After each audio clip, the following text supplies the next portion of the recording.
Gepleýär Azatlyk radiosu. Öňüňizde saglyk hormatly dinleýijiler. Eferde habarlar günneligi bilen men ýogşan Anurwan. Türkmenistan 26 ýyllap oktýabrda berilen garaşsyzlyk günni birinji gezek sentýabrda beriledi we bayramçylyk paradyndan geçen harbylar täze. Odalky halk watan türkmen başçy garny ýatlaýan halk watan serkerde başçy garny dolanşyga girdiler. Bu bayramçylyk prezident Gurbanuly Berdimuhammedowyň ýylata gaz, tok, suw we nahar dugudyny mut bermekdigini ýatyran jemaat hozurlyk hyzmatlaryna ýeňillikleri ýatyrmagy teklip eden wagtynyň ýa-ýanyna gabat geldi. Azatlygyň Aşgabatdaky dürli çeşmeleriniň maglumatlaryna görä, bu bayramçylyk hüşgärlik çäreleriniň has güýçlendirilmegi, ýaşaýjylaryň hereket azatlygynyň öňkü ýyllara garaganda hem has kän çäklendirilmegi bilen tapawutlandy. Dün akşam saat 19-da 10 ýyl awadançylyk köçesiniň uğrundaky awtodrolgalardaky maşinlar kowmagy başladylar. Maşinlar jaýlaryň arkasynda gidilendi. Ir saat 4-de köçäniň uğru garajdan we polisiýa eşiklerini, harbyly waslary we sport formalaryny giyen eller rasiýaly adamlardan norly. Olar aşakdan gygyryp açyk duran äpişgelere çenli ýaptyrdylar diýip bu köçäniň boýunda ýaşaýan çeşme habar berdi. Şeýle-de çeşmeler şäheriň merkezinde hiç bir awtolog hereketiniň ýokdugyny habar berýärler. Köçeleri yapmak 24 sentýabrdan başlandy. Şol gün ir saat 9-da protokol köçeleriň we şolara tarap sogulgalaryň hemmeti akşam saat 24-de çenli ýapyk boldy. Şondan bäri protokol köçelerini yapmak dowam etdirildi diýip Azatlygyň çeşmesi aýtdy. Onun sözlerine göre köçelere girmek gadagançylygy bayramçylygyň geçýän ýerinden orta hasap bilen 3,5-4 kilometr uzaklykdan 10 ýyl awadançylyk köçesinden başlanýar. Türkmen başçy ýoluny, Atatürk köçesini, garaşsyzlyk, bitaraplyk şaýorlaryny şo ýerden girmek gadagan. Magtymul şaýorunyň hem belli bir bölegi ýapykdyr. Awtolog hereketine iň ul täsir ýetirýän bolsa Atamrat Niýazow şaýorunyň ýapylmagy bolup durýar. Sebäbi ol şäheriň ortasyndan geçýär we häzir onuň ýapylan bölegi 10 kilometr barabar diýip çeşme sözüniň üstüne ýetirdi. Hereket çäklendirmesi bilen bilelikde ýaşaýjylar bu ýyl tertip düzgüne gödökçilik edýän polisiýa işgärleriniň we beýleki adamlaryň aşyk köpeldilendigini habar berýärler.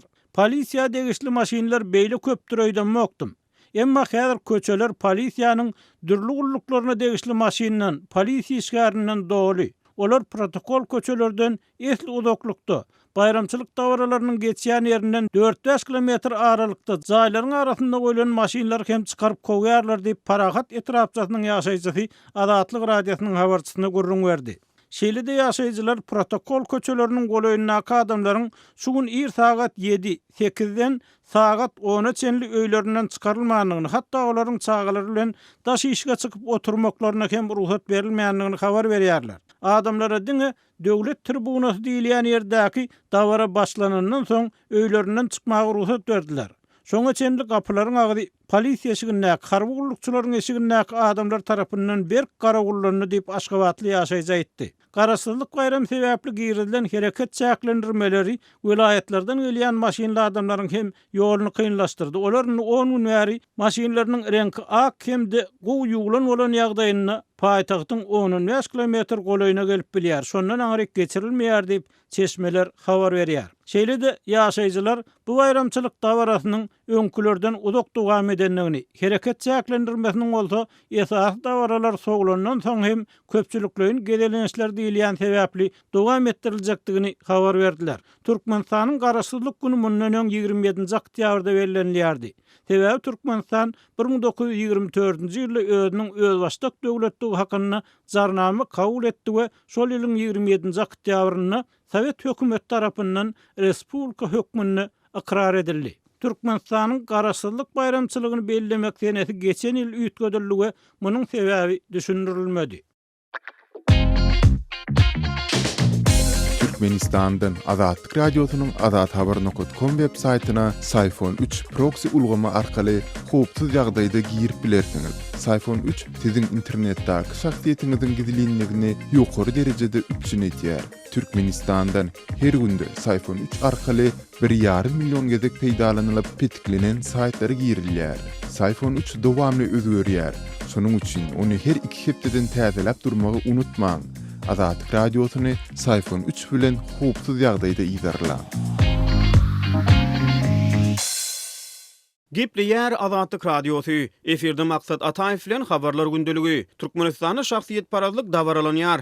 Berdimuhammed Anaýew gowşurylan medal Aşgabatyň Berdimuhammed Anaýew adyny götürýän harby mektebindäki Berdimuhammed Anaýewiň heykeliniň öňüne harby dawara bilen goýuldy. Prezident Berdimuhammedowyň atasy Berdimuhammed Anaýew Rus prezidenti Vladimir Putin tarapyndan gowşurylan medal Aşgabatyň Berdimuhammed Anaýew adyny ýürüteleşdirilen birinji harby mektebine dawaraly ýagdaýda gowşuruldy. Medal Berdimuhammed Anaýewiň harby mektepde dikilen heykeliniň öňüne goýuldy. Türkmen harbylary onuň gapdalyny hemişelik hormat garawulçylygyny etmeli edildi. Bu barada düýün Türkmen telewizionynyň Watan habarlary gepleşigine giňişleýin reportaj efire berildi. İýun aýyna Vladimir Putin Berdimuhammedowyň atasyny edermenlik medaly bilen sylaglady. Ortaýetiň Türkmenistanyňky elçisi 24 sentýabrda Aşgabatyň ruhyýet köşküne şol medaly prezident Berdimuhammedowa gowşurdy. Bu köşk 2012-nji ýyldan aňyrda Türkmenistanyň birinji prezidenti Saparmurat Niýazowyň adyny götürýärdi. Sinçiler Türkmenistanyna prezident Berdimuhammedowyň şahsiýet kultunyň has takygy Berdimuhammedowlaryň maşgala kultunyň güýçlenýändigini aýdýarlar. Human Rights Watch guramaty geçen ýyl ýaýradan ýyllyk hasabatyna Türkmenistanyň şahsiýet kultu bilen bagly meseleleriň saklanyp galýandygyny aýtdy. Türkmenistanyň Berdimuhammedowlaryň maşgala agzalarynyň atlary we özleri döwlet ýetçiligindäki köpçülikleýin media serişdelerine giňden peýda bolýar. 2017-nji ýylyň martyny Türkmen telewizionyny Berdimuhammedowyň ejesine bagyşlanan Arka dagy dünýä beren Enes aýdymy köpçüligi eşitdirildi. 2015-nji ýylyň 25-nji maý güni Aşgabatda prezidentiň 21 metrlik binýadyň üstüne oturdulan 6 metrlik altyn çaýlan heykel açyldy. 2014-nji ýylda Türkmenistanyň prezidenti ýazy diýilen döwlet guşy kitaby okuw programmasyna giridildi. Onuň häzirki wagtda 40-dan gowrak kitap ýazanlygy aýdylýar. Adatça Türkmenistana Berdimuhammedowyň kitaplarynyň halk köpçüligine ýetirilmegi uly waka hökmüne dawaraly belenip, ýurdun edara kärhanalaryna onuň tanışdyrylyş dawarasy geçirilýär. 2012-nji ýylyň 7-nji ýanwaryna Türkmenistanyň meclisi prezidentiň kakasy Mälikguly Berdimuhammedowyň adyny bir harby bölüme dakmak barada karar kabul etdi. Prezidentiň atasynyň heykeli Aşgabatyň ýürüteleşdirilen harby mektebine oturdulmak bilen bir hatarda Göktepe'de ýerleşýän bir mektepde de oturduldy. 2011-nji ýylda prezident Berdimuhammedowyň atasyna bagyşlap Älim içri at gezer atly kitaby ýazanlygy oglan edildi. 2010-njy ýylda prezidentiň kakasynyň heykeli Türkmenistanyň harby akademiýasynda da oturduldy. Onuň açylyşyna prezident Berdimuhammedowyň hut öýde gatnaşdy. 2009-njy ýylyň 1-nji sentýabryna Ylgynda Berdimuhammed Anaýew adyny 27-nji mektep açyldy. Berdimuhammedowyň 2007-nji ýylda Türkmenistanyň prezidenti wezipesine girişmeginden 3 ýyl geçenden soň onuň ady ýurdun köpçülikleýin medpuat we media serişdelerine arkada titulu bilen tutulup başlandy. Ýurdun ozalky prezidenti Niýazowyň ady 1992-nji ýyldan başlap Türkmenbaşy lakamy bilen tutulup başlanypdy. Halkara sinçiler Berdimuhammedowyň prezident wezipesine girişmegi bilen onuň ýurtda köküren awtoritar rejimi ütgetjek bolman, diňe Türkmenbaşynyň şahsiýet kultuny özüniňki bilen çalsyrmak bilen çäklenendigini aýdýar. Öňkü prezident Niýazow aradan çykandan soň ýuwaş-ýuwaşdan onuň öz ady, ene atasynyň ady, olaryň suratlary, heykelleri umuman onuň bilen baglanyşykly simwollaryň ählisi jemgyýetiň hakydatynyň kökü damary bilen goparyp aýyrmak boýunça synanyşyk edildi. Onuň ornuny täze prezident bilen bagly simwollar giňden ulanylyp başlandy. Öňkü prezidentiň öz ady Gurban Sultan ejesiniň hemde kakasy Atamurat Niýazowyň atlary köçeleri, owalary, şäherleri dakylypdy. Ýöne häkimiýet çalşan soň olaryň atlary egsildi. Ýerli sinçiler Türkmenistany şahsiýeti mahabatlandyrmagyň inni halkyň ganyna siňip barýanlygyny aýdýarlar. Türkmeniň milli aňytynyn kemaly gelişi barada bir näçe ilmi işiň awtory, Çehiýanyň Çağluz Universitetiniň professory Slavomir Horak 2015-nji ýylda çap eden iki prezidentiň hekaýasy Türkmenistanyň şahsiýet kultu we simwolik millet ýasamak däpleri atly ilmi işinde Türkmen milletiniň häzirki zaman mentalitetiniň şahsiýet parazlyk bilen bütewleşendigini aýdýar. Türkmen mediasynda görkezilýän video şekillerde prezident harby ukyplaryny görkezýär. Basket topunu tigiriň üstüne erkedýär. Oglu Serdar bilen at çapýar, ulak sürýär, agtyklary bilen aýdym aýdýar. Prezidentlik saýlawlaryna ses bermäge tutuş maşgalasy, ejesi, kakasy, ogul guýda agtyklary bilen gatnaşýar. Türkmen telewizionynyň efire berilýän gepleşiklerde prezidentiň adynyň gapdalyndan gahrman, mehriban, eziz, hormatlar kadag diýen sözler günüzün ýygyderli gaýtalanýar. Azatlyk Radiosynyň Türkmenistan baradaky iň soňky we täze maglumatlaryny howpsuz ýagdaýda öz mobil telefonuňyzda okumak isleýäňizmi? Onu Azatlyň Telegram sosial ulgamyndaky sahypasyna ýazylaň. Bizi gözlew bölümine Adatlyk Radiosu ýazyp tap bilersiňiz. Biz bilen Telegram arkaly ýagny goşmak belgisi 420 724 168 983 we goşmak belgisi 420 773 797 383 telefon belgileri bilen habarlaşyň. Biz siziň şahsiýetiňizin gizlin taklanjakdygyna kepillik etýäris.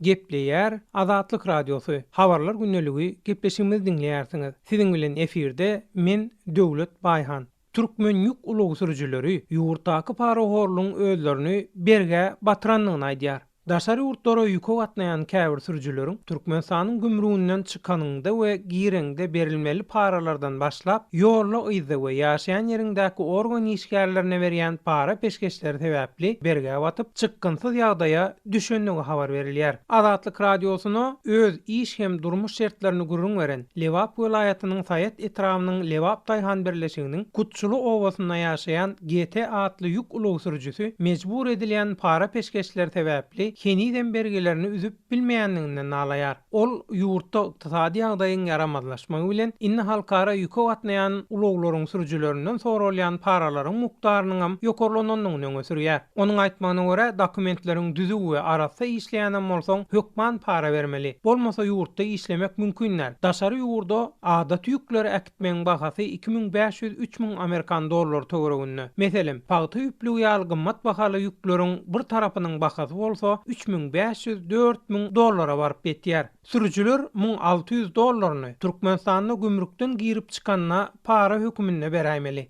Türkmenistanyň gümrüğünden çykjak mahalyň barlygyň okadyna baraňda ol ýerde oturan ýönöke gemili resmi seň bilen gürleşip otyrka ustoly 3 barmagyny urup 300 Amerikan dollary para bermeli diňe ýatladýar. Şonu bermeseň seni gümrükden geçirmeýärler. Üstesine sen başyňa näme gelip biljeginden habaryň barmy diýip howpsuzlyk gulugynyň işgärem haýwat atýar. Soralyan parany bermeseň saňa toslama nähili günä ýüklenjegi belli däl. Şoň üçin hem diňe bir gümrükde däl eýsem halkara ýüke gatnaýanlar Türkmenistanyň ähli ýerine para bermäge mejbur edilýärler. Haýsy ýurda gidýän bolsaň ýoluň puluny iýje geçşeňi, ýangıjyňy özüň çekmeli. Ýagny ýükü iýerýän sen ýol töleňi bermeýär. Bulardan naşaryn tehnik gözegçilik, ulagyň tigirleri we ähtiýaçlyk şaýlar üçin hem ummasyz çykdaý jetmeli bolýarsyň diýip ýük ulugy sürüjüsi sözlerini şeýle dowam edýär. Bir ýol ol öz ýük ulumy ipoteka edip bankdan kredit aldym. Para peşkeş we uluň çykdaýjylar sebäpli ony hinidem üzmek başartmaýa. Kreditiň tölegi giýjak alanmahaly derrew organ işgärleri haýwat atyp başlaýarlar. We kämahal prokuratura hem baryp gaýtmaly edýärler. Garaz arkaýyny işläp ýaşar ýaly etmediler. Barha köpelýän bergi ýükü sebäpli maşgala mekläp bilmedim we aýalym bilen çağalarymı Türkiýe işlemäge iýerdim. Astrahanyny okaýan student gyýdyma wagtlaýynça okuwny togtadyp bir salym İstanbul'a işlemäge gaýtmaly boldy. Häzir oglum bilen ikimiz aýraçylygamy, pulsuzlugamy ýa-da ýurtda arkaýyn işläp hem ýaşap bolmaýanlygyny näme gynanjagymyzy bilmän çykgynsyz ýagdaýda galdyk diýip Türkiýe ýüke gatnaýan sürüji Adatlyk Radiosyna öz başyndan geçirenlerini gurrun berýär.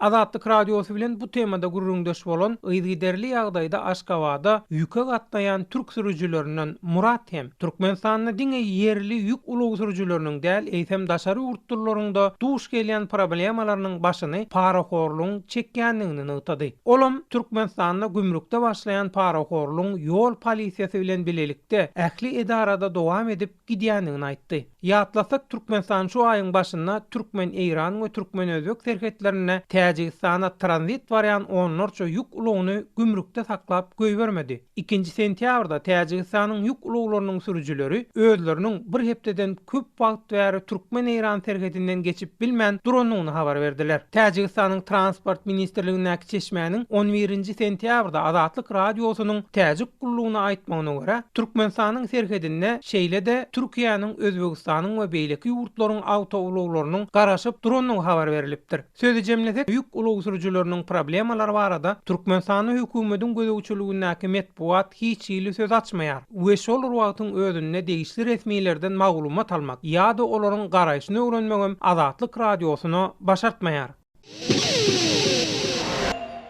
Gepleýär Adatlyk Radiosu. Efirde maksat Ataýew bilen habarlar gündeligi. Top taslamasyna gatnaşýan Pakistan Orsiýet bilen gaz ulalaşygyny gol çekýär. Pakistan ortiýet bilen bahasy 10 milliard dollara barabar bolan suwasly gaz geçirji bilen bagly ylalaşygy 27 sentýabrda gol çekýär diýip Pakistanyň The Express Tribune neşri habar berýär. Maglumatda bu taslama hususan ortiýetiň isleg bildirýänligi, Pakistanyň öňki hökümetiniň Moskwa bilen Pakistanyň arasynda gol çekiljek ylalaşygy tasdiklandygy aýdylýar.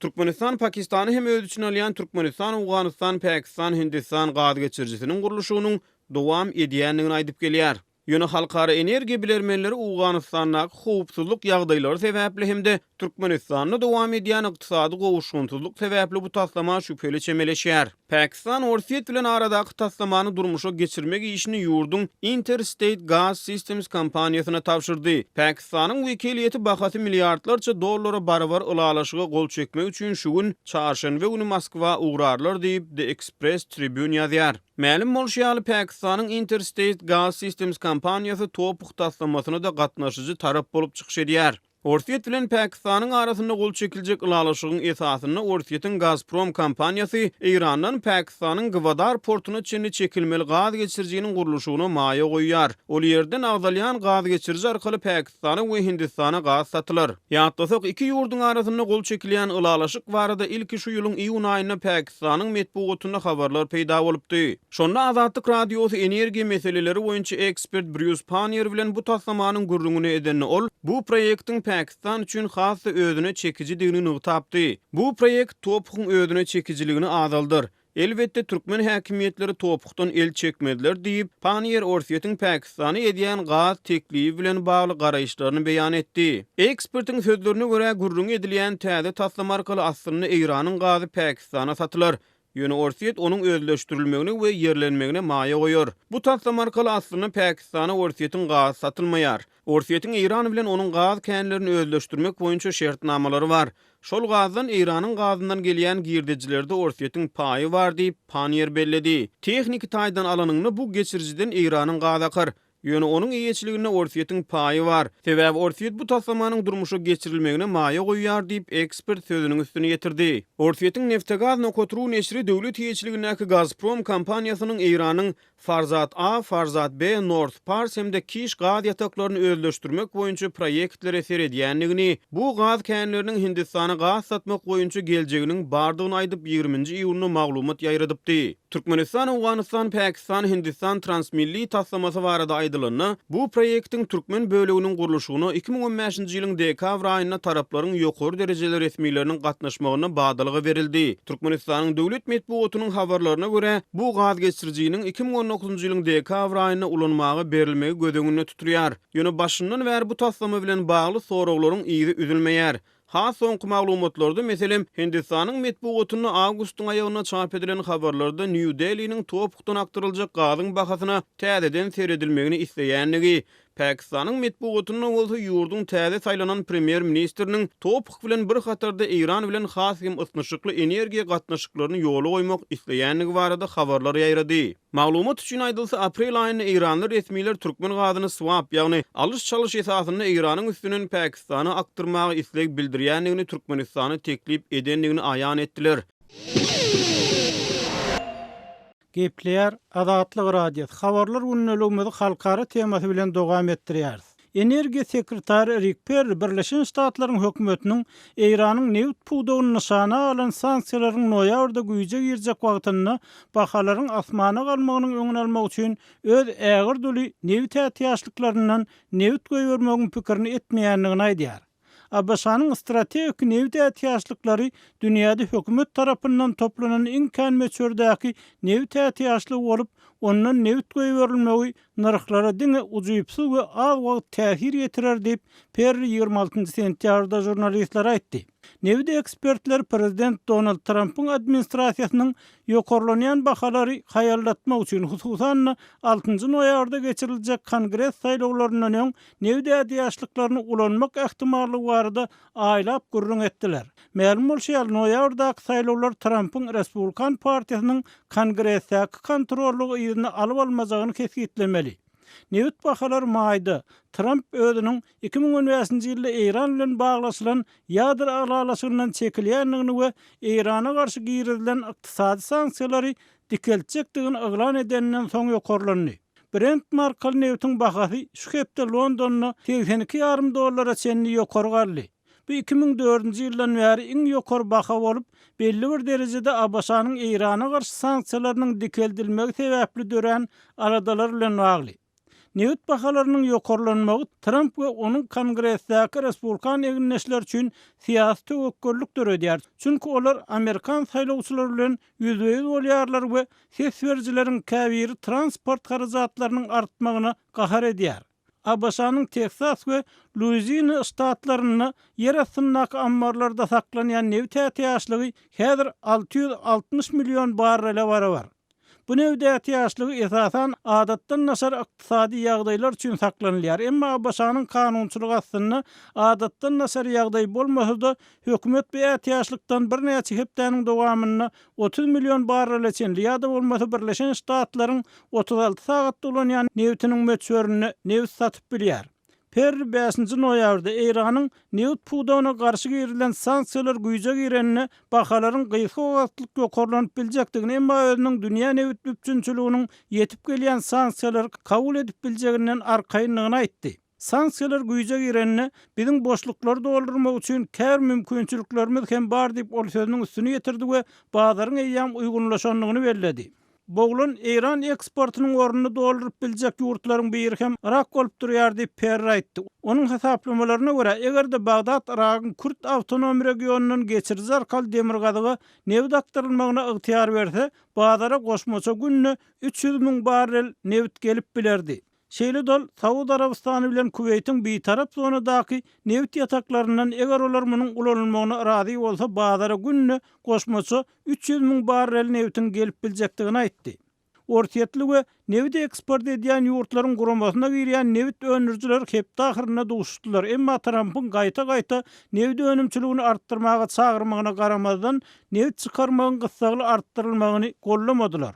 Washington Iranyň neft pudawyna garşy 2 ýyl gowrak odal ýatyrylan sanksiýalar dikeltmek çärelerini görýär. Bu sanksiýalar Tehranyň ýadyr aktiwliklaryny togtatmagynyň deregine ýatyrylypdy. Aktam öz sowdalaryny noly çenli azaltmalygyny ýa-da temmilerini aljagyny aýdyp Iranyň müşterilerine hem duýduruş berdi. Emma Perry Washingtonyň käbir ýurtlaryň neft sowdasyny ýuwaş-ýuwaşdan kemeltmegini hem kabul etjekdigini öz pikirçe sanksiýalaryň sowdany wagtyň geçmegi bilen barhakyan çäklendirmek esasynda kim-kimden hem amala aşyrylyp biljekdigini aýtdy. Emma ol bu urda başga jikmejiklikler aýtmady.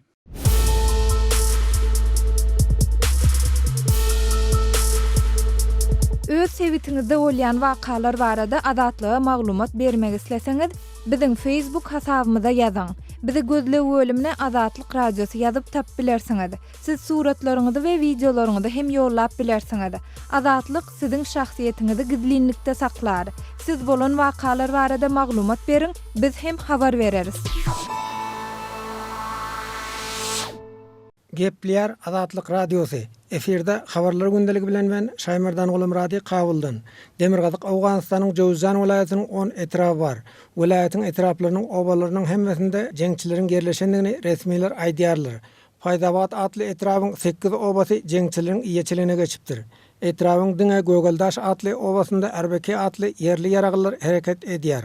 Ýol ugrunda ýerleşen postlara da jeňçiler hüjum etdi. Harby postlar sendi. Şonuň üçin şaýoluň hem ýapylandygyny ýerli ilat aýdýar. Jowzjan welaýatynyň polisiýa idarasynyň başlygy Fakir Muhammed Jowzjanyň Adatlyk Radiosyna aýtmagyna görä, jeňçiler RBK atly ýerli ýaraglaryň harby postlaryna hüjum edipdir. RBK'lerin harby postlaryny jeňçiler basyp alypdyr. Uruşda iki tarapdan hem helakçilik boldy. Şamirda atly obada jeňçileriň iýeçiligine geçdi. Gabawda galan RBK atly ýaraglylara kömekçi güýç ýollandy. Hüjumçiler idine çekilmege mecbur bolar diýip Jowzjany umyt bildirýär. 1 saat peş boz hamle kadan ameliye amalan mücazat xurdavanas ve niroy takviyeti jaraptat. Welaýatyň Hamýa etrabyny hem jeňçiler arada basyp alypdy we Garkyn etrabyna da hüjum edipdi. Garkyn etrabyna komando atly güýçleriň ugradylandygyny Jowzjan welaýatynyň welaýat geňeşiniň başlygy deputat Babir Işçi Adatlyk Radiosyna aýtdy. Etraplaryň aglabasynda kynçylyklaryň bardygyny deputat bildirdi. Hamýa etrabynyň henedem jeňçileriň iýeçiliginde galýanyny deputat habar berdi. Bu uluslararlarda biraz müşkilatımız bar, kama bu uluslararını sukut edente, karkında bir silsile müşkilatlar bolanta. Jowzan welaýatynyň merkezi Şuburgan şäheriniň golaýynda da Taliban söwüşçileri hereket edýär. Şuburgan şäheriniň gaşdygyregindäki harby postlara da jeňçiler hüjum edipdi. Şonuň üçin Şuburgan şäheriniň hem synar dip halkda gorkynyň dörendigini deputat Babyr İşçi aýdýar.